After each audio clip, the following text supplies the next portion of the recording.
लोजपा प्रमुख पशुपति पारस कोमल पासवान के परिजनों से मिलने के लिए औरंगाबाद निकले हैं। मौके पर मीडिया से बातचीत में पशुपति पारस ने कहा कि बिहार सरकार दलित विरोधी सरकार है।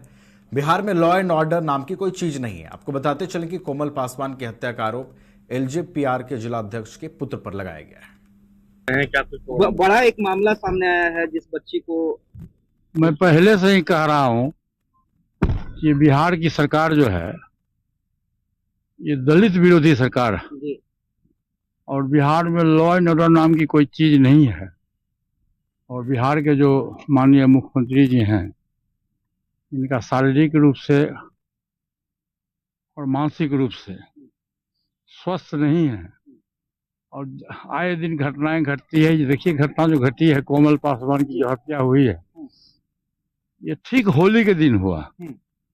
बिहार में शराबबंदी है। बिहार सरकार कहती है कि शराबबंदी 100% है, लेकिन घर घर में शराब मिलता है और इस शराब के चलते पुरानी दुश्मनी के चलते जहाँ घटना घटी है मृतक का घर और जिसके द्वारा घटना घटी है दोनों घर एक ही जगह। न वहाँ तो कोई रोड है न कोई सड़क है। पहले कहा गया कि घटना घट गई है, रोड एक्सीडेंट हुआ, लेकिन नहीं।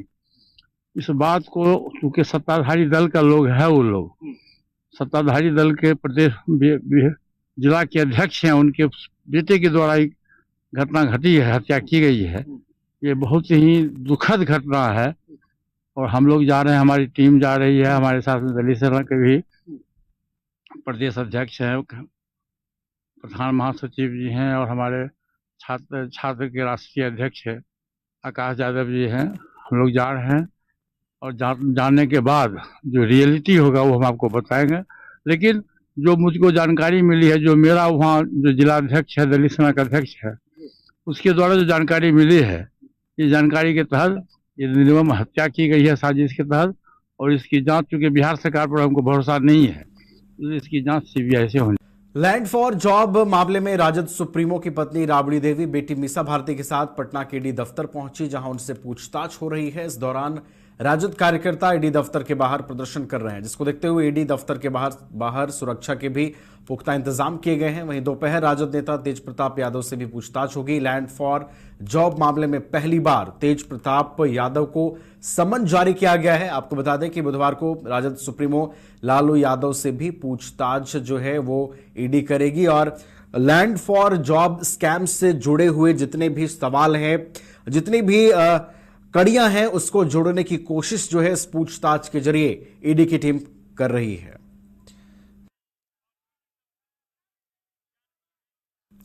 तो लैंड फॉर जॉब मामले में लालू परिवार जो है ईडी की रडार पर है। आज पूर्व सीएम राबड़ी देवी और उनके बेटे तेज प्रताप यादव से पूछताछ होगी। जो सूचना प्राप्त हो रही है, राबड़ी देवी से पूछताछ हो रही है। पटना का जो ईडी का दफ्तर है वहां पर राबड़ी देवी पहुंचती हैं अपनी बेटी मीसा भारती के साथ और उनसे पूछताछ फिलहाल शुरू है। तेज प्रताप यादव से भी पूछताछ जो है वो ईडी की टीम करने वाली है।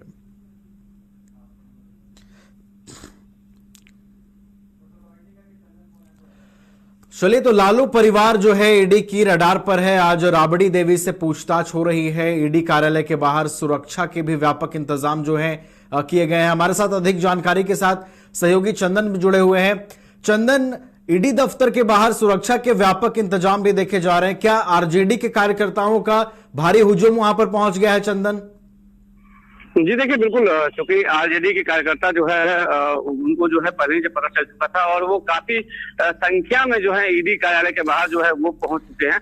और चूंकि आज जो है राबड़ी देवी जो बिहार के पूर्व मुख्यमंत्री हैं, उनसे जमीन के बदले नौकरी मामले में जो है पूछताछ के लिए समन भेजा गया था। और राबड़ी देवी और मीसा भारती जो है अभी ईडी के दफ्तर जो है कुछ देर पहले जो है वो पहुंची है और उनसे जो पूछताछ जो है वो जारी है। अभी उनसे जो है तेज प्रताप यादव से भी आज पूछताछ होनी है। चंदन, उसको लेकर क्या कुछ अपडेट मिल पा रहा है? चलिए, तो चंदन से हमारा संपर्क टूट गया है। फिलहाल जो सूचना हमारे पास मिल रही है उसके मुताबिक राबड़ी देवी से पूछताछ हो रही है। ईडी कार्यालय के बाहर सुरक्षा के व्यापक इंतजाम जो है वो किए गए हैं।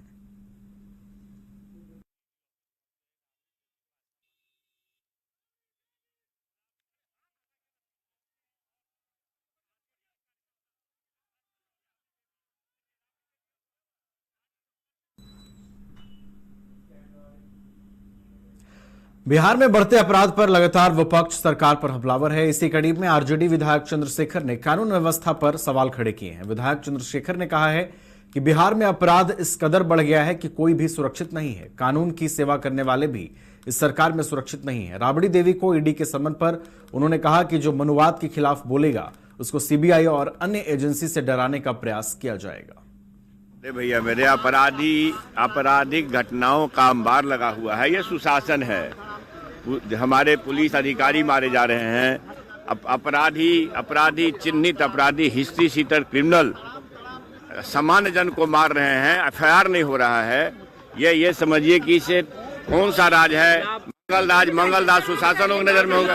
अरे भैया मेरे, अब एक बात बताइए हैं, जो बोलेगा, जो इंसाफ के लिए बोलेगा, जो नफरतवाद के खिलाफ बोलेगा, जो संप्रदायवाद के खिलाफ बोलेगा, उसके लिए ईडी सीबीआई तैयार। लैंड फॉर जॉब मामले में बिहार की पूर्व सीएम राबड़ी देवी से ईडी पूछताछ कर रही है, जिस पर राजद विधायक भाई वीरेंद्र ने तंज कसते हुए कहा है कि जो भी समाज के लिए लड़ा है, गरीबों के हक की बात की है, उसे किसी न किसी तरह फंसाने की कोशिश की जाती है। लालू परिवार सामाजिक न्याय के योद्धा हैं और समाज में जिन्हें कोई अधिकार नहीं था उन्हें लालू यादव ने थाने और ब्लॉक तक पहुंचाया, इसलिए उन्हें फंसाया जा रहा है। कार्रवाई तो सही नहीं हो रही, इसलिए नहीं हो रही है कि जनता, पूरे बिहार नहीं पूरे देश की जनता जान रही है कि जब गरीब के लोग, गरीब की जो काम करने वाले लोग हैं, गरीबों के उत्थान करने की बात करते हैं, गरीबों को सम्मान दिलाने की जो बात करते हैं, उसको किसी न किसी तरह फंसाने का प्रयास किया जाता है। ये इतिहास गवाह है। इसलिए आदरणीय लालू प्रसाद यादव और उनके परिवार को, क्योंकि सामाजिक न्याय के योद्धा है और सामाजिक न्याय में जिनको कुर्सी नहीं मिलती थी, जिनको कोई अधिकार नहीं था, थाने तक नहीं जाते थे, उसको थाना और ब्लॉक तक पहुंचाने का काम गरीबों को आदरणीय लालू प्रसाद यादव ने किया। इसलिए ये सब सामना करना पड़ेगा। ये तो हम जानते ही है कि सामना करना पड़ेगा। लॉ एंड ऑर्डर तो है ही नहीं। बिहार में कोई सरकार नाम का चीज नहीं है। मुख्यमंत्री को तत्काल प्रभाव से इस्तीफा दे देना चाहिए, और नहीं देते हैं तो समझ लीजिए कि ये केवल पद पर बने रहना चाहते हैं। और क्या क्या मुख्यमंत्री जी ने किया है अपने शासन काल में 20 साल में, वो आप इतिहास निकाल कर देख लीजिए कि एएनएम की बहाली हुआ, सिपाही की बहाली हुआ, चाहे अन्य बीपीएससी की बहाली हुई है, पदाधिकारियों की बहाली हुई है, उसमें कौन लोग हैं और किस जाति की कितनी संख्या है, ये सब आपको पता चल जाएगा आंकड़ा कि कौन कितना में है। राबड़ी देवी की ईडी दफ्तर में पेशी को लेकर बिहार विधान परिषद के सदस्य सुनील सिंह ने कहा है कि बिहार में विधानसभा चुनाव होने वाले हैं, इसलिए बीजेपी वाले षड्यंत्र रचकर लालू परिवार को फंसाना चाहते हैं, लेकिन उनका षड्यंत्र नाकाम हो जाएगा। सरकार जितना भी डरा ले, लेकिन राष्ट्रीय जनता दल और लालू परिवार कभी नहीं झुकेगा। वो बिल्कुल सक्रिय हो जाते हैं, और जो भी भारतीय जनता पार्टी के हार्डकोर वर्कर भी हैं, जो उनके कार्यकर्ता भी हैं, उतना बेहतरीन काम नहीं करते हैं जो ये 3 संस्थाएं करती है। कहने को स्वायत्त संस्थाएं हैं, ऑटोनोमस बॉडी है, लेकिन यह अपना एक कप चाय भी बिना आका के आदेश पर नहीं पी सकता है। और यही ईडी है, सीबीआई है और इनकम टैक्स है। और देखिए, अब तो आप भी जान रहे हैं कि विधानसभा का चुनाव नजदीक आ गया, और जिस तरह से सरकार चौतरफा फेल हो चुका है, किसान का मामला हो, बेरोजगार का मामला हो, जिस तरह बेतहाशा हत्या में लगातार बेतहाशा अपराध में वृद्धि होता चला जा रहा है, रोज ज्वेलरी दुकान लूटे जा रहे हैं, तो इनके पास ये सब कार्यकर्ताओं को लगाने के अलावा इनके पास कोई दूसरा उपाय नहीं है। क्या लगता है कि एनडीए डरी हुई है? बिल्कुल सही बात है। कौन बोल रहा है कि पहली बार बुलाई गई है यार? ये ऐसे ईडी और इनकम टैक्स और सीबीआई का नोटिस सैकड़ों बार उनको जा चुका है, सैकड़ों बार वो गई हैं, सैकड़ों बार वो जवाब दी हैं, और हरदम एक ही सवाल पूछा जाता है जिसका एक ही जवाब होता है। बिहार विधानसभा के बजट सत्र के 11वें दिन सदन की शुरुआत से पहले कांग्रेस विधायक राजेश कुमार ने बिहार में बढ़ती आपराधिक घटनाओं को लेकर सरकार पर जबरदस्त निशाना साधा। उन्होंने सरकार पर निशाना साधते हुए कहा कि बिहार में अपराधियों का राज है।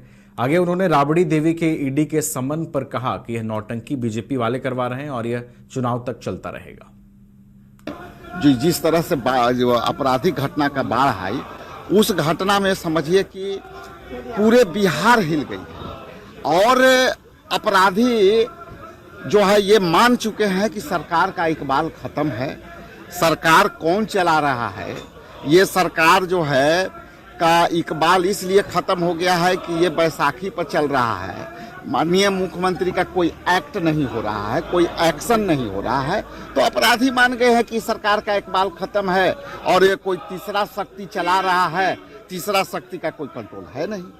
इसलिए जो भी घटना है, देखिए प्ले कार्ड में हम दिखा रहे हैं कि जब पुलिस सुरक्षित नहीं है, जो जनता के प्रति उत्तरदायी सुरक्षा देने वाले ही जब सुरक्षित नहीं है, तो आप अपराध का ये चरम सीमा पर है।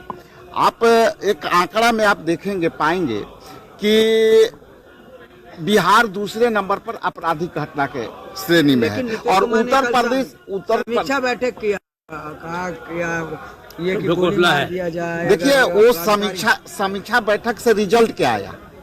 समीक्षा बैठक में तो वही है जो लोग का जो है अधिकार खत्म है। आप सदन कैसे चल रहा है हम लोग को पता चल रहा है। कल गृह विभाग का था, उत्तर आता है उलूल जुलूल, उत्तर असंतोषजनक, उत्तर के जवाब पूछते रहिए, कहिएगा कि लिख के दे दे। तो देखिए गृह विभाग जो है माननीय मुख्यमंत्री के पास है और मुख्यमंत्री किसी पदाधिकारियों को दे दिए हैं, इसलिए आपराधिक घटना बढ़ रही है। एक सवाल, लैंड फॉर जॉब मामले में बिहार की पूर्व मुख्यमंत्री राबड़ी देवी से ईडी पूछताछ कर रही है, जिससे नाराज होकर राजद कार्यकर्ता ईडी दफ्तर के बाहर प्रदर्शन कर रहे हैं, जिस पर बिहार के डिप्टी सीएम विजय सिन्हा ने कहा है कि ईडी, इनकम टैक्स, सीबीआई सभी संवैधानिक संस्थान हैं और वो अपना काम करती हैं। जिन लोगों को संविधान में विश्वास है उन्हें इस संस्थान का सम्मान करते हुए उनका सहयोग करना चाहिए। इस दौरान उन्होंने भ्रष्टाचार करने वालों को चेतावनी देते हुए कहा है कि जिन्होंने बिहार को लूटा है वो बचेंगे नहीं, चाहे वो नेता हो या अफसर हो। देखिए संवैधानिक संस्था अपना काम करता है, ईडी हो, इनकम टैक्स हो, सीबीआई हो, ये संवैधानिक संस्था है, ये अपना काम करता है। जिसको संविधान में विश्वास है इन संस्था का सम्मान करना चाहिए, इनकी जानकारी उपलब्ध कराना चाहिए, लोगों के बीच भ्रम नहीं फैलाना चाहिए। और ऐसे भी बिहार को जिन लोगों ने लूटा है, बिहार को जिन लोगों ने बर्बाद किया है, नेता हो या अफसर, नहीं बचेगा बिहार के अंदर।